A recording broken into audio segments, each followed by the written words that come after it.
खुलुमबाय।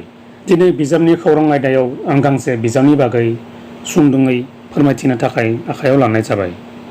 बे बिजाबनि मुङानो जाबाय दायनि सिथारनाय आरो बायदि बायदि। दायनि सिथारनाय आरो बायदि बायदिया गांसे दायनि सिथारनायनि सायाव लिरनाय बिजाब। बे बिजाबखौ प्रागज्यतिष कलेज साइन्स ससाइटिया असमिया रावाव फोसावनाय दायनि ज्यतिष आरो अलौकिक चिकित्सानिफ्राय बर' रावाव सोलायनाय जादों।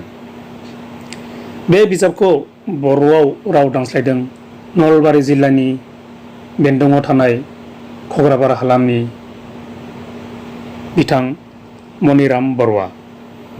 बे बिजाबखौ थांनाय 2007 इं मायथाइनि जानुवारि दानाव फोसावनाय जादोंमोन। थामहिनबा 2007 इं मायथाइनि जानुवारि दानाव बे बिजाबखौ गिबि फोसावनाय जादोंमोन। बे बिजाबनि बेसेना 40 रां आरो बिजाबखौ फोसावदों प्रागज्यतिष कलेज साइन्स ससाइटिया। थारैनो बेयो गांसे फरायनो गोनां एबा बेसेन बहरा बिजाब। मिजिंथिबायदि बे बिजाबा बयनिबो अनसायनाय मोनगोन। गोजोन्थों।